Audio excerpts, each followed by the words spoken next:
Yun mga boss, meron tayo dito ngayong Mio Salty. At ang issue nito ay palagi na lang daw naglo-lowbat yung battery, sabi ni Bossing. Check muna natin mga boss. Dito ay makikita nyo na walang response pagka pinipindot ko yung busina at yung push button niya. Pero naka-on na yung susian yan mga boss ha. Kapag ganito, sinyalis na talagang lowbat yung battery o di naman kaya ay pumutok yung fuse. Kaya sunod kong ginawa ay chinek ko muna yung battery mga boss at ito ang nakuha kong reading. 2 volts lamang, talagang lowbat na lowbat itong battery na to. Kaya kinarge ko muna yung battery at ito na yung reading niya pagkatapos kong i-charge mga boss. 12.8 fully charged na yan mga boss. Sunod ay papaandarin ko yung unit mga boss para malaman ko kung nagcha-charge ba talaga ito o hindi mga boss. Kaya lang nagka-problema pa ako dito dahil ayaw mag-start ng unit. Matagal daw kasi itong natambak, sabi ni Bossing.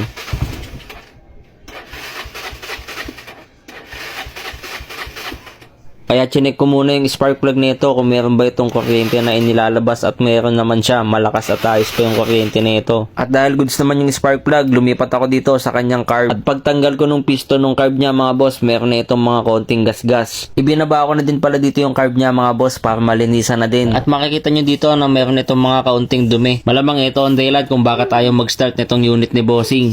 Pagkatapos kong malinisan mga boss ay tinesting at pina-under ko na agad dito. Ayun yung reading ng battery niya mga boss bago ko pa-underin. Chinarge ko ulit ito dahil nalobat na ito kaka-start ko.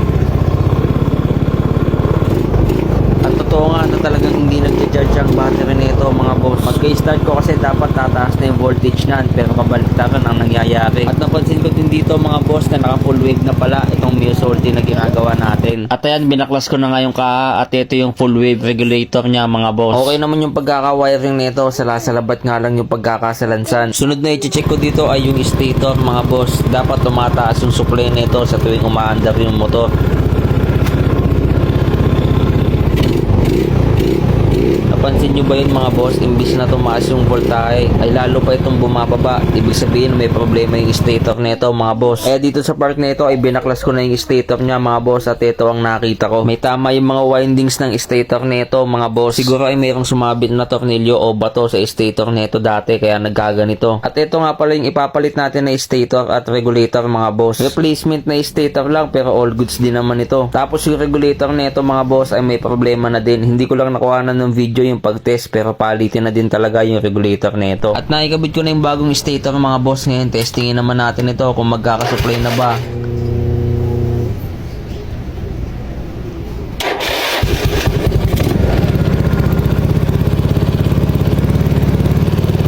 At ayan, umangat na kaagad yung voltage niya mga boss. Ibig sabihin nagcha-charge na talaga ang stator nito. Pagkatapos kong ikabit yung stator at yung regulator mga boss, tinesting ko na kung hindi na ba maglo-lowbat ito at magcha-charge na.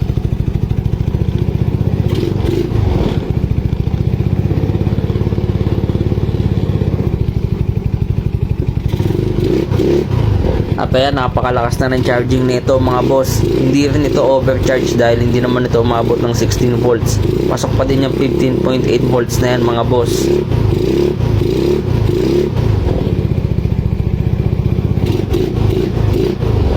Ayos na itong unit ni Bossing. Pwede niya na itong iuwi.